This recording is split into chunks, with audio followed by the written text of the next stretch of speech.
Good morning, everyone, and appreciate you coming to our breakout session this morning. I'm Dan Wanzek, the Executive Director of the North Dakota Grain Growers Association. This morning, the North Dakota Grain Growers Association breakout session is an NDGGA Ag and Legislative Update. And so our moderator of the panel today is going to be Tom Bernhardt, the President of North Dakota Grain Growers Association from Linton, North Dakota. Our participants are going to be Michael Howe. Michael is a state representative from Castleton, North Dakota, also a director of the North Dakota Grain Growers Association. Senator Terry Wanzek from Jamestown, North Dakota. He's a member of the Senate Appropriations Committee and is a former director and former president of the North Dakota Grain Growers Association. And then, of course, someone that you're all familiar with, and that's Senator Mark Weber from Castleton. He's newly elected this year and is going to his first legislative session. So with that, I'm going to turn it over to the moderator, North Dakota Grain Growers Association President Tom Bernhardt, and he can kick this breakout session off. Thank you. Terry isn't on yet, so I might ask if we can just hold off for a few minutes, if that's all right. Apologies.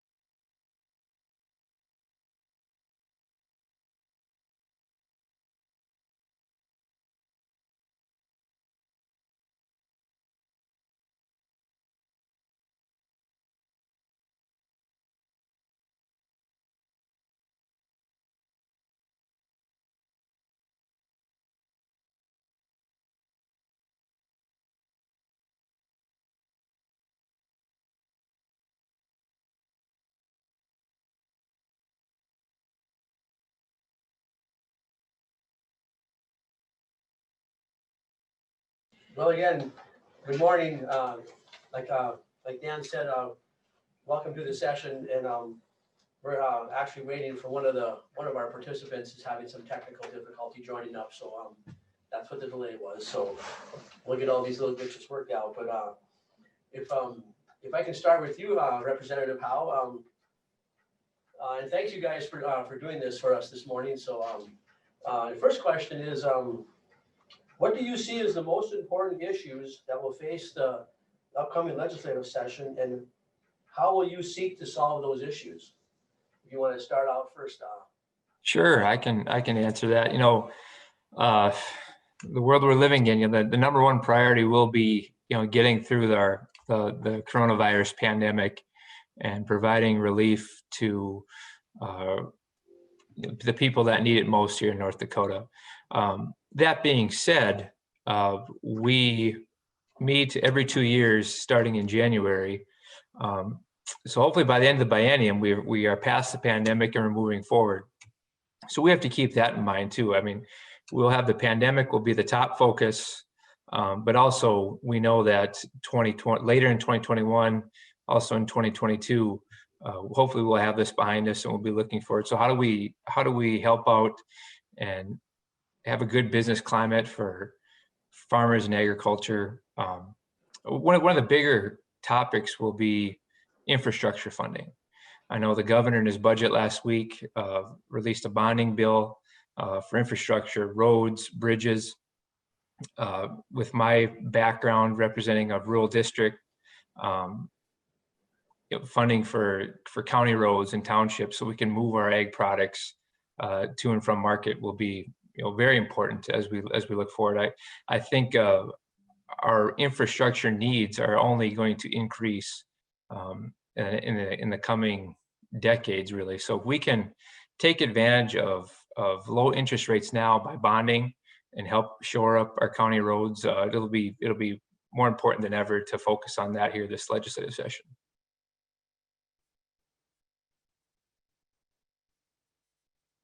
Michael, that is a problem with some of the wet conditions that we had with some of these, I don't know what you want to call them, but boil points in some of these rural roads. It's moving product is has been a real challenge. So if you want to take the same question, Senator Weber, you want to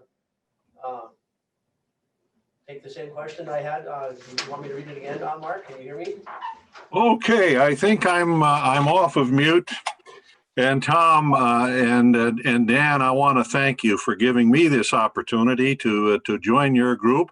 And I'm the new kid on the block, so I've got a big learning curve, and I'm going to yield a lot to Representative Howe and to Senator Wanzek.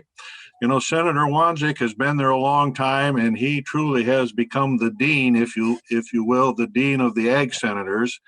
And Representative Howe is certainly is a rising star on the Appropriations Committee. So on those kinds of things, I will probably yield to them. The question is, what's going to be, the big issue? Certainly, Michael touched on it, how to run the legislature and respond to the needs of the people under this coronavirus. But beyond that, you know, the economy was hit very, very hard by the oil sector. I think a lot of people perhaps don't fully appreciate the fact that 50% of our budget in the state of North Dakota comes from the oil industry. And with the decline in the production, experts say it's going to take us a number of years to get back on track. But fortunately, the previous legislative sessions have practiced some fiscal restraint. They've put some money aside, and we're going to get through at least the remainder of this biennium, which will end June 30th, 2021. We're going to have enough in there for K-12 and also funding for the needed social services. But getting back to the legislature now, as we go into it, any new proposals perhaps are going to find some tough sledding. But I think, and Michael would agree with this, funding ongoing critical needs will get us through to the biennium. Like Michael, I too am going to be a strong proponent for infrastructure. If we tap into some of the earnings for the legacy fund, it'll be badly needed for infrastructure. And that will be one of my priorities in terms of local roads and bridges at that level. Okay, well, thanks so much, Senator Weber, and I think we have Senator Wanzek on as well. So, Terry, do you have the question in front of you? First question, Terry.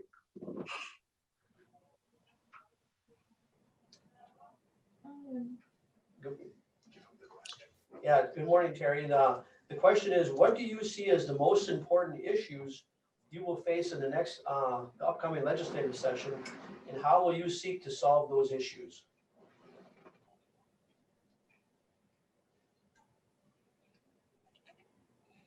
I don't think he can hear us. Can we move to the next question, and then I'm going to give Terry a call? Sure. Okay. We're going to, Representative Howe, we're going to move on to the next question while we wait for Senator Wanzek.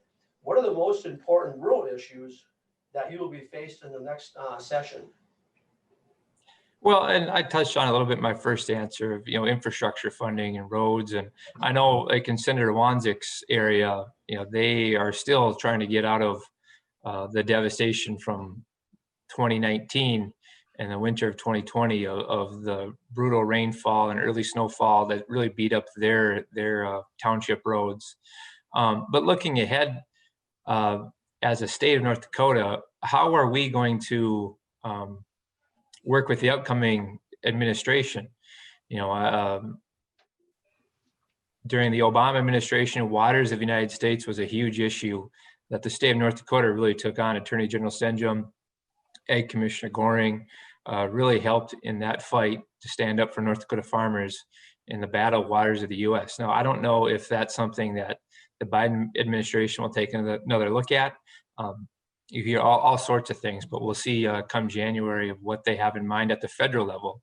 So as a state, having enough resources to stand up to the federal government, let farmers farm as best as they know how, and ensuring that, again, our Attorney General and Ag Commissioner And also groups like the grain growers and other commodity groups are able to get to DC and represent our rural communities, rural agriculture, and make sure that North Dakota farmers, they're the ones in charge. They know the land the best. They know their bodies of water the best, and making sure that that effort is still continuing on. So we will have that federal, state kind of push and pull as we move forward here into 2021. And really, I know that Biden administration is looking at former Secretary Vilsack to fill that position again.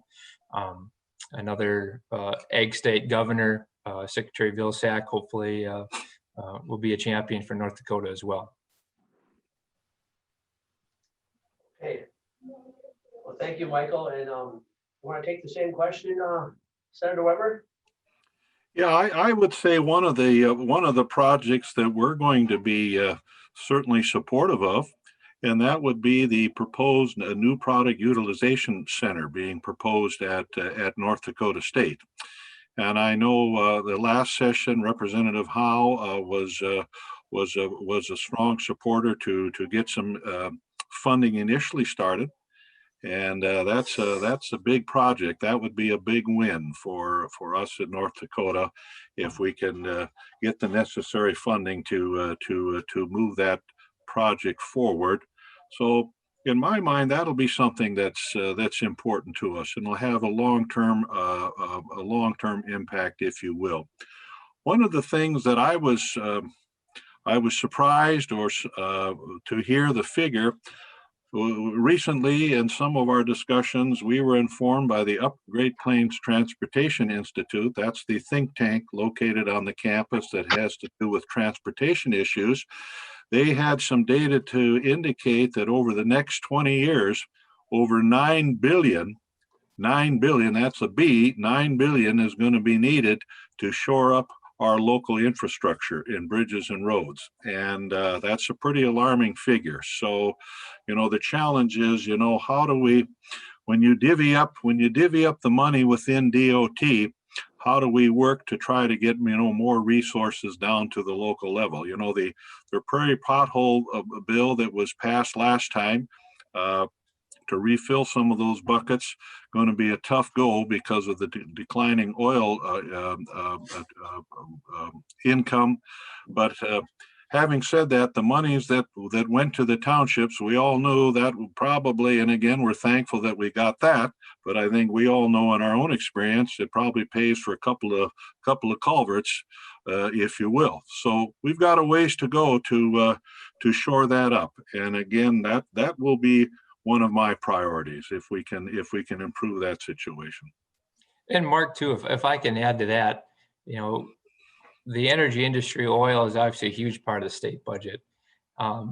It's also easier to tell that story, I think, because you have the oil extraction tax, where there is no agriculture extraction tax.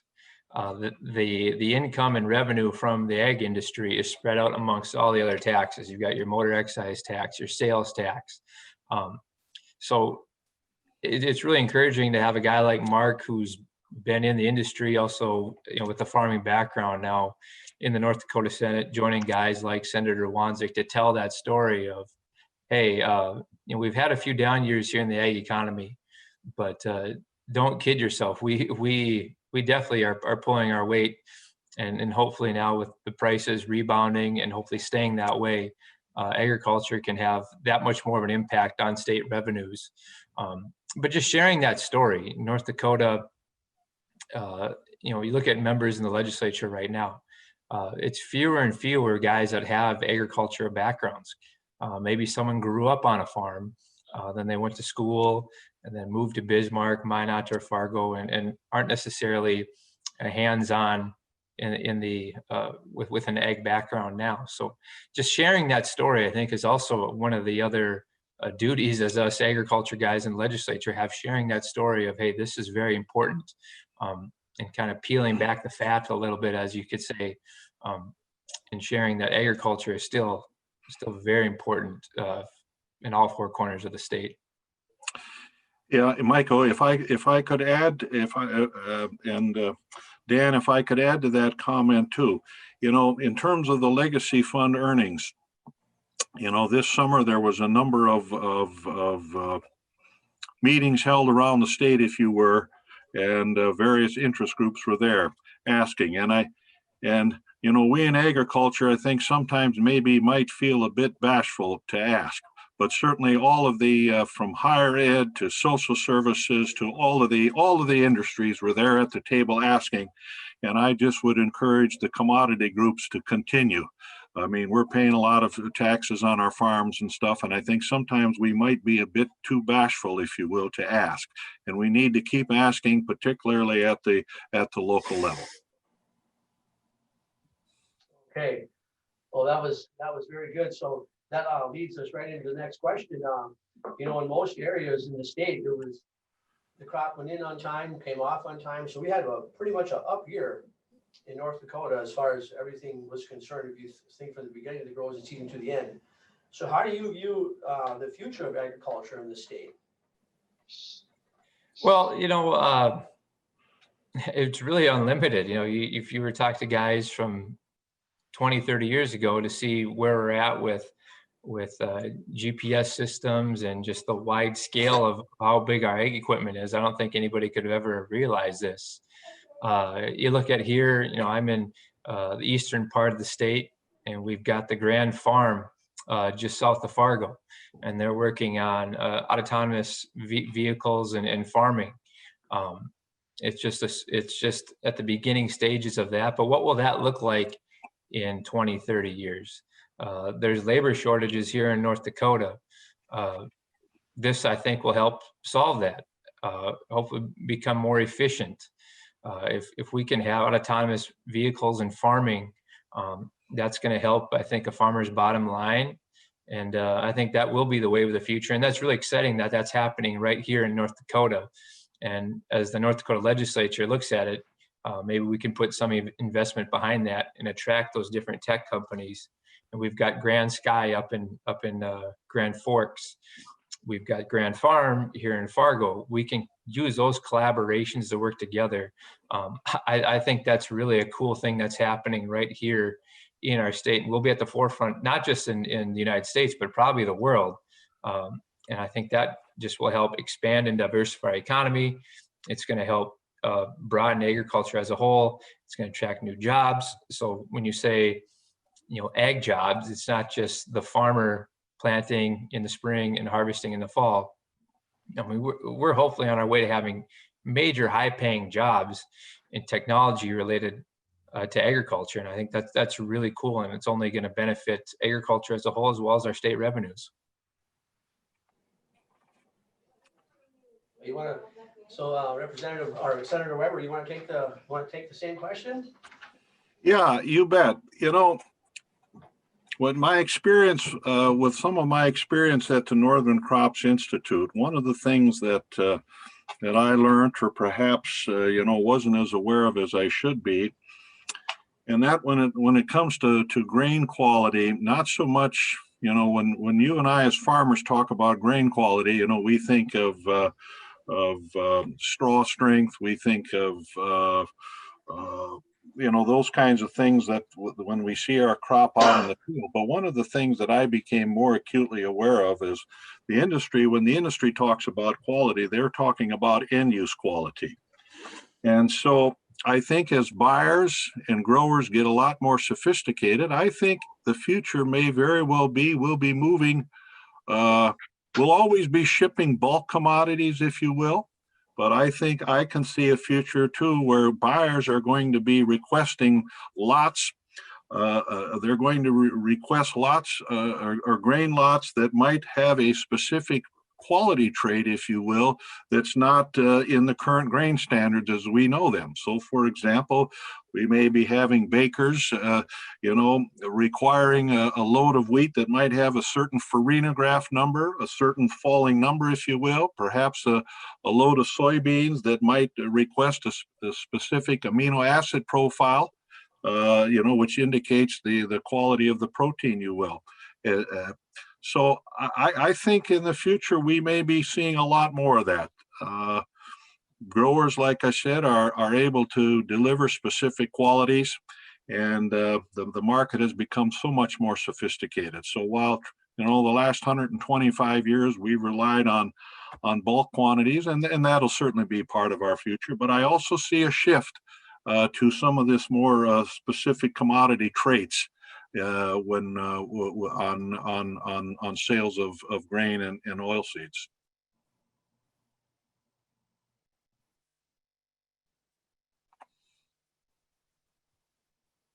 Senator Weber, as a freshman legislator, how do you view the upcoming session? Well, I haven't even been there yet, but what I see is, first of all, you have a group of dedicated individuals serving in the House and Senate. They're there for the most part for the right reasons, to try to make good, to improve our situation here in North Dakota. When I look at the Senate specifically, there are 47 senators in the Senate, and I would say about 50% of them are coming, from the larger cities. When you add up the large cities in the state, more and more of the so-called, real rural, like Senator Wanzek, he's earned a reputation as, like I said earlier, the dean of agriculture. Unfortunately, though, in future generations, more and more generations are going to be removed from the farm, and I see that as a continuing challenge for the rural cause. We talk about agriculture as the backbone. In our hearts, it always will be.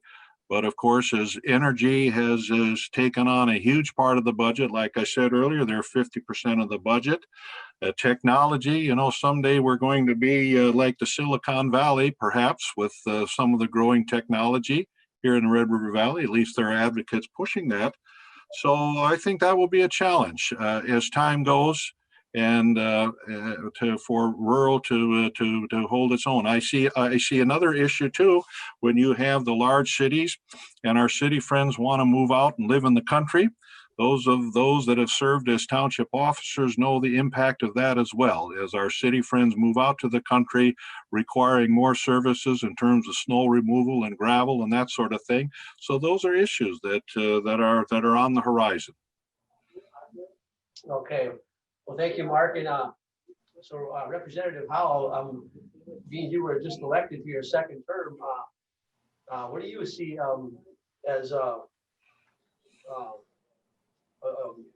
the next session coming up? What do you see? How do you view the next session as we approach it? Well, I guess one thing, and I know Senator Wanzek's having a little technology trouble, but he was on an interim committee, on the Agriculture and Transportation Interim Committee, and they studied the property rights bill, the hunting and posted land bill from. This has been going on for many, many sessions, and I think now we're finally just starting to get to a resolution. I know that study, there was a pilot program that we passed last legislative session, working with a mobile app to post your land. And I think there was 3 counties selected, Richland County being one of them. And that is just getting back to what Mark said about the rural versus urban. You have our urban friends who want to come out to private land to hunt, whether that's getting permission, not permission, posted or not. I think there will be a bill this session now to fully fund a project like that, where the legislature will work with the app OnX Hunt to be able to have your land posted. And I can't remember if it's going to be opt-in or opt-out. Maybe those details need to be worked out yet. But if you're a landowner and you want your land posted, you don't want to have to go out and buy all the signs, post your land, do all that. Where it'd be an opt-in program where I'm going to go onto my app, opt in and say this land is posted. The younger generation of farmer isn't afraid of technology, and they'll be able to use, I think, that pretty seamlessly.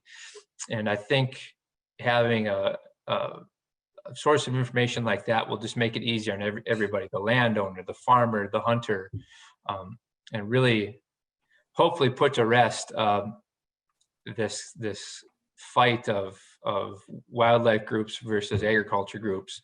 And I think we're on the right track. And again, this has been an argument for, I mean, many sessions before I was there.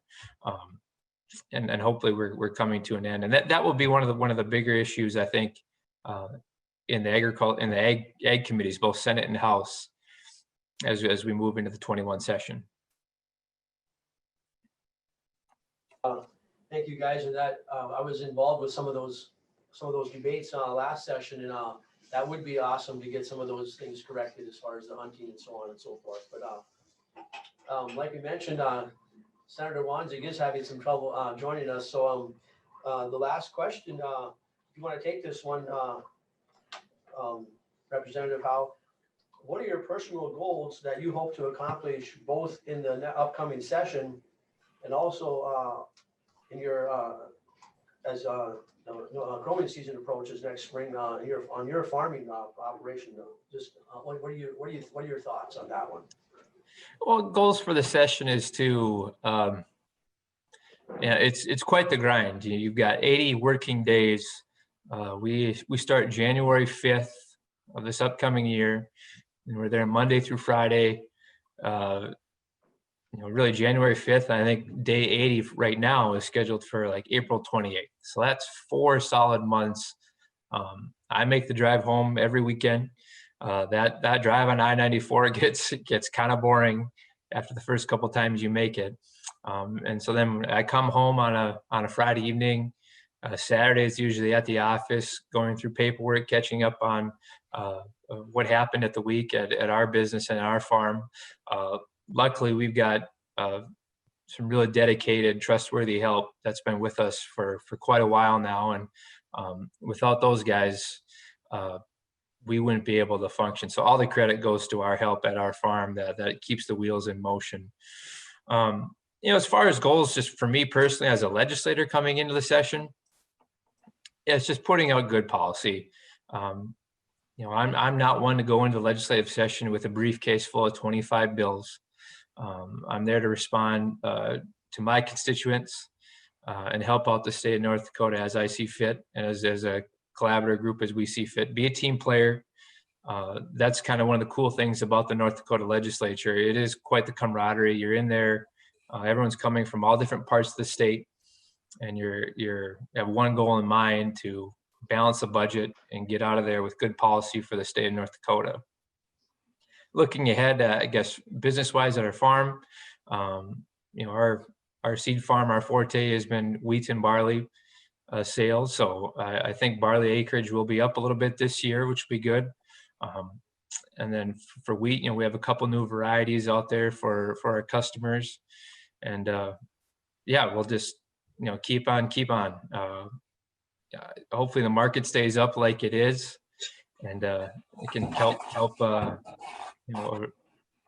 rising tide lifts all ships. So let's keep on rocking and rolling, and that's the goal, of course. Okay. Well, we got a couple of minutes left, Senator Weber. So, what are your personal goals you hope to accomplish both in the upcoming session and also in the 21 farming year? Well, like I said, I'm brand new. Haven't even been there yet. It's going to be a big learning curve for me. I think one of the things I'm going to keep quiet and listen and ask a lot of questions. I've been assigned to the Finance and Tax Committee and also the Government Affairs, Government and Veteran Affairs. So those will be my committees that I will be sitting on. And I would say this too, and I think I can speak for Michael and Terry as well, that the three of us are consensus builders. You won't hear me bashing the other side. You won't hear that from me at all, because on a lot of the issues, as we all know, the truth is somewhere in the middle. And so I think the three of us cross party lines very well and certainly work with both sides. So anyway, that would be my view of how I will work in the legislature.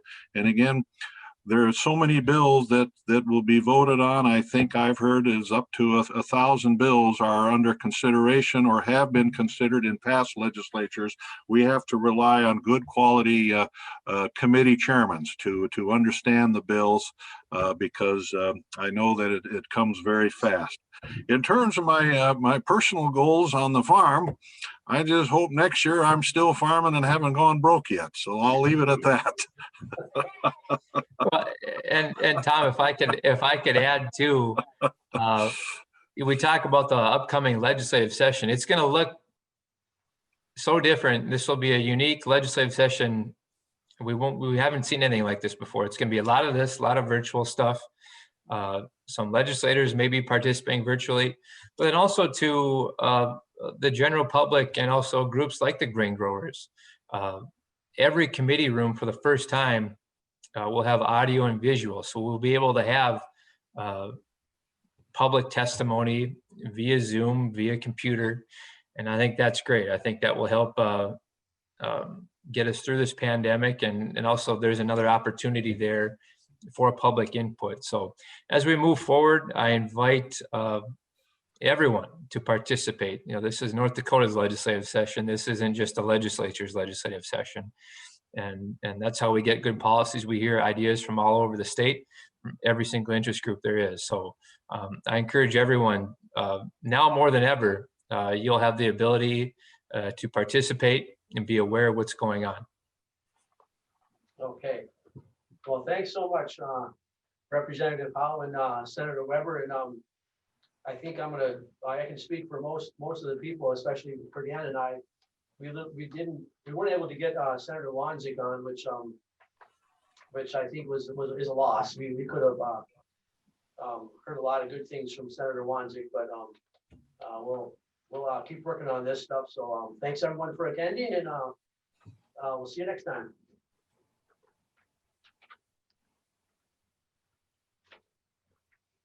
Yes, thanks, everyone. We really appreciate you attending today. And thanks again to our speakers, Senator Weber, Representative Howe, and Terry. We're going to catch you next time.